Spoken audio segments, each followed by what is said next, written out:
अस्सलाम वालेकुम everyone, welcome back to Golden Reaction और मैं हूं फरीहा काजिम। तो आज आप लोग के लिए बहुत ही अमेजिंग फैक्ट्स लेकर आई हूं। पिग के मुतालिक ये वीडियो है कि इसको उर्दू में सुअर कहा जाता है। तो अब भी कराहियत महसूस कर रही हूँ मैं इसको बोलते हुए, क्योंकि सुना है इस्लाम में सुअर का नाम लेने से 40 दिन तक ज़बान जो है नापाक रहती है और नमाज भी कबूल नहीं होती। तो यही सब कुछ जानेंगे और इसका गोश्त क्यों हराम है और कुरान पाक में इसमें कहाँ हमें बताया गया है, कौन सी सूरह में, कौन सी आयत में इसका हमें तस्दीक मिलती है कि ये हराम है मुसलमानों पर, और इसके साइंटिफिक रीज़न क्या हैं, यही सब कुछ हम जानने वाले हैं इस वीडियो में। तो आइए मिलकर ये वीडियो देखते हैं। मैं एक चीज डेफिनेटली कह सकता हूं कि आप ये जरूर जानते होंगे कि इस्लाम में पोर्क प्रोहिबिटेड है, मतलब कोई भी मुसलमान सुअर का गोश्त नहीं खा सकता, वो उसके लिए हराम है। ये चीज इतनी कॉमन है कि ये सबको पता है, किसी को बताने की जरूरत नहीं। हालांकि अगर उनसे पूछा जाए कि आखिर क्यों इस्लाम में पोर्क हराम है, तो शायद 100 में 1 या 2 लोग इस सवाल का जवाब दे पाए। ऐसे में आज की इस वीडियो में हम इसी कॉन्सेप्ट के इंटरनल रीजन को समझेंगे कि आखिर इस्लाम में सुअर का गोश्त हराम क्यों है, आखिर क्यों सऊदी अरब ने पोर्क पर कंप्लीट बैन लगा रखा है, उसके पीछे का साइंटिफिक रीजन क्या है, और सुअर का गोश्त खाने से नुकसान क्या क्या है। और इसके अलावा सुअर को लेकर कुछ अजीब अजीब अफवाहें भी है, उसका भी सच आपको बताएंगे।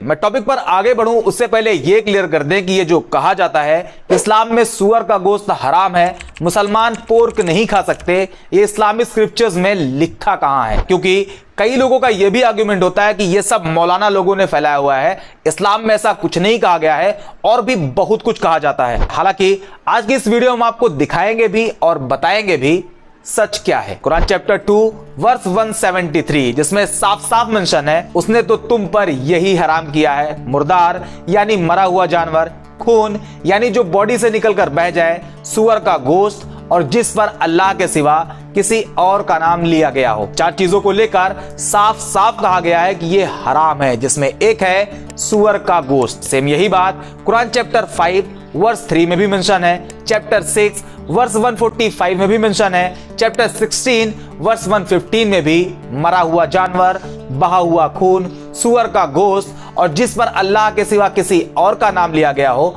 उसे हराम कहा गया है। इससे पहला डाउट क्लियर होता है कि इस्लामिक स्क्रिप्चर्स में सुअर के गोश्त को हराम बताया गया है, लेकिन अभी भी सवाल वही, आखिर हराम बताया क्यों गया है, रीजन क्या है, अब इसे समझते हैं। आगे बढ़ने से पहले आपसे एक रिक्वेस्ट है कि आप इस वीडियो को लाइक जरूर करें और एक अच्छा सा कमेंट कर दें, इससे हमें और नए लोगों से जुड़ने में मदद मिलेगी और YouTube इस वीडियो को ज्यादा से ज्यादा लोगों को रिकमेंड करेगा। टॉपिक पर वापस आते हैं, बेसिक से शुरू करें तो अगर आप रूरल एरिया से बिलोंग करते हो या आपने कभी देखा हो कि सुअर एक बेहद ही गंदा जानवर है जो गंदे पानी में, कीचड़ में रहता है, और आज भी रूरल एरियाज में लोगों के पास टॉयलेट होने के बावजूद वो घर से बाहर खुले मैदान में जाते हैं, और जिनके घर टॉयलेट है ही नहीं उनकी तो मजबूरी है बाहर जाना। ऐसे में जो सुअर होता है वो उन इंसानों के बॉडी वेस्ट को खा जाता है। अब आप सोचिए, जो सुअर गंदगी में रहता है, इंसानों के मलमूत्र खाता है, गंदगी खाता है, मरे हुए सड़े हुए जानवर का गोश्त खाता है, तो क्या उस सुअर का गोश्त खाने लायक हो सकता है? क्या उसे इंसान को खाना चाहिए? एक नॉर्मल इंसान का जवाब तो ना ही होगा। लेकिन फिर भी दूसरी कंडीशन में आपका ख्याल यह भी हो सकता है, ये तो रूरल एरियाज में होता है, वहां पे सुअर का पालन पोषण सही से नहीं होता, इसलिए वो गंदगी में रहते हैं। लेकिन बड़े शहरों में या हाई डेवलप्ड कंट्री में वेल मेंटेन फार्म होते हैं, जहां पे सुअर की हाई क्लास देखरेख होती है, वो जहां रहते हैं वो जगह साफ सुथरी होती है, और ऐसा इसलिए क्योंकि फार्म को इसी तरह दिखाया जाता है। जबकि सच्चाई ये है कि सुअर का नेचर ही है, वो गंदगी खाएगा ही खाएगा। ऐसे में फार्म में रहने वाले सुअर एक दूसरे के ही बॉडी वेस्ट को खा जाते हैं, यहां तक कि अपने ही बॉडी वेस्ट को खा जाते हैं। एक लाइन में कहें तो सुअर एक गंदा जानवर ही है। ये तो ऊपर ऊपर की चीजें हुई जो आम इंसान को दिखाई देती हैं, जिसे देखकर एक नॉर्मल इंसान तो कभी भी सुअर का गोश्त खाने की सोच भी नहीं सकता। लेकिन फिर भी अगर इन चीजों को अवॉइड करें और सुअर के गोश्त से होने वाले नुकसान के साइंटिफिक रीजन को देखें तो सबसे पहले आता है उसका बॉडी स्ट्रक्चर। शायद आपको यह पता होगा कि सुअर को पसीना नहीं आता। अब नहीं आता तो नहीं आता, इसमें क्या? तो इसमें बहुत बड़ी प्रॉब्लम है, क्योंकि बॉडी से पसीना निकलना बेहद जरूरी होता है और इसके कई फायदे होते हैं। जैसे पसीना निकलने की वजह से बॉडी का इंटरनल टेम्परेचर मेंटेन रहता है। अगर बॉडी में किसी वजह से भी एक्सेस एनर्जी प्रोड्यूस होती है तब भी वो पसीना बनकर बाहर निकल जाती है। और ये जो बॉडी से पसीना बनकर निकलता है वो पानी भी होता है, मॉइस्चराइजर भी होता है, साथ ही साथ कुछ टॉक्सिक सब्सटेंसेस भी होते हैं जो पसीने के साथ बाहर निकल जाते हैं और इससे skin maintain and body fit रहती है। और ये जो पसीना निकलता है इसमें बेसिकली दो चीजें काम करती हैं, एक होता है पोर्स और दूसरा स्वेट ग्लैंड्स। इसमें जो पोर्स होता है वो बॉडी स्किन के सरफेस पर छोटे छोटे खुले हुए छेद होते हैं और स्वेट ग्लैंड्स स्किन के अंदर होती है जो कि पोर्स से कनेक्टेड होती है और यही ग्लैंड्स पसीना प्रोड्यूस करती है। सेम चीज अगर आप सुअर के केस में देखेंगे तो सुअर एक ऐसा जानवर है जिसमें पोर्स और स्वेट ग्लैंड्स काफी कम होती है। कम होने की वजह से इन्हें पसीना नहीं आता और जब इन्हें पसीना नहीं आता तो बॉडी के अंदर मौजूद टॉक्सिक सब्सटेंसेस सुअर की बॉडी से बाहर ही नहीं निकल पाते। इसके अलावा जब इन्हें पसीना नहीं आता तो इनका बॉडी टेम्परेचर मेंटेन नहीं रहता और यही वजह है कि सुअर अपने उसी बॉडी टेम्परेचर को मेंटेन रखने के लिए गंदे पानी में, नाले में डूबा रहता है, यहां तक कि कीचड़ में घुसा रहता है। दूसरे नंबर पे आता है फैट एंड कोलेस्ट्रॉल और इन दोनों फैक्टर को अगर मैं आपको एक एक लाइन में समझाऊं तो कोलेस्ट्रॉल एक स्पेशल टाइप का लिपिड होता है जो ऑलरेडी इंसान की बॉडी में मौजूद होता है, जो कि फूड से ही आता है और ये बॉडी के लिए जरूरी भी है, लेकिन अगर इसकी क्वांटिटी बढ़ जाए तो ये बेहद खतरनाक भी है। कैसे, अभी आगे आपको बताएंगे। दूसरा है फैट, ये भी हमारी बॉडी के लिए जरूरी है लेकिन इसे भी ज्यादा कंज्यूम करना हेल्थ प्रॉब्लम क्रिएट कर सकता है। दोनों को कंबाइन करके देखें तो हाई कोलेस्ट्रॉल और ज्यादा फैट हार्ट डिजीज और हाई ब्लड प्रेशर के लिए एक रीजन बन सकते हैं। मोटापा बढ़ सकता है, डायबिटीज का खतरा भी बढ़ सकता है। अब इसे सुअर के गोश्त के साथ कंपेयर करें तो आमतौर पे सुअर के गोश्त में कोलेस्ट्रॉल और फैट की मात्रा काफी ज्यादा होती है। यह पूरी तरह से चर्बी से भरा होता है, लेयर पे लेयर बनी होती है। इससे एक स्टेप आगे और देखें तो कई स्टडीज बताती हैं कि आज जो कैंसर के इतने ज्यादा केसेस हैं उसका रेड मीट और पोर्क के हाई कंजप्शन से डायरेक्ट लेना देना है। तीसरे नंबर पे आता है पैरासाइट इंफेक्शन और ये पैरासाइट इंफेक्शन का खतरा आपको झकझोर सकता है क्योंकि पोर्क यानी सुअर का गोश्त कई तरह के पैरासाइट का कैरियर है जिसमें round worm, hook worm, tape worm और पिन वर्म सबसे ज्यादा नोटेबल है। और इसमें एक आता है टेनिया सोलियम जो कि एक तरह का टेपवर्म है जो आमतौर पर सुअरों में पाया जाता है। और जब कोई सुअर का गोश्त खाता है तो यह पैरासाइट उस इंसान के बॉडी में इंटर कर सकता है और रात में जाकर इंसान को बहुत ज्यादा बीमार कर सकता है। यही सब कुछ रीजन है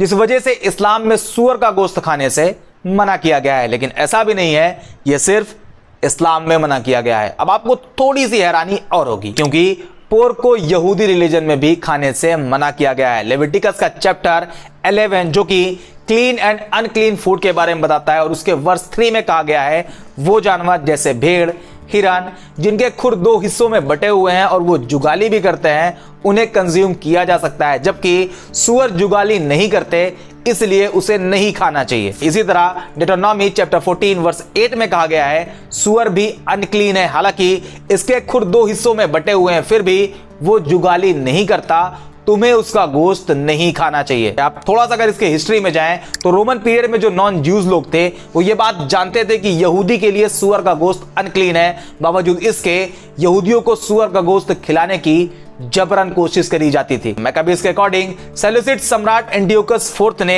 यहूदी रिलीजन के प्रैक्टिस पर बैन लगाने की अपनी कोशिश में एक काम यह भी किया था कि यहूदियों को सुअर का गोश्त खाने को मजबूर किया गया था और यही काम अलेक्जेंड्रिया दंगों में भी किया गया था। ये तो यहूदी की बात हुई। अब अगर मॉडर्न क्रिश्चियनिटी में देखें तो यहां पर सुअर के गोश्त पर किसी तरह का कोई बैन नहीं, लेकिन इथोपियाई ऑर्थोडॉक्स चर्च और इरिट्रियाई ऑर्थोडॉक्स चर्च सुअर का गोश्त कंज्यूम करने की परमिशन नहीं देते। हालांकि क्लीन और अनक्लीन को अगर साइड करें तो पूरी दुनिया में सिर्फ एक दिन में 38 लाख सुअर को काट कर खाया जाता है। यह सिर्फ एक दिन में है, पूरे साल का आप अंदाजा लगा सकते हो। और ऐसा इसलिए है क्योंकि सुअर के गोश्त को लेकर जो अलग अलग रिलीजन, अलग अलग सोसाइटी में बैन लगाया गया है उसमें सिर्फ मुसलमान ही हैं जो इसे ईमानदारी से फॉलो करते हैं। अब ईमानदारी की बात आ ही गई है तो आपको यह भी बता दें कि इस्लाम में शराब भी हराम है। इस वीडियो में मैंने डिटेल में बताया हुआ है कि क्यों हराम है, लेकिन फिर भी बहुत से मुसलमान खुलेआम शराब पीते हैं। हालांकि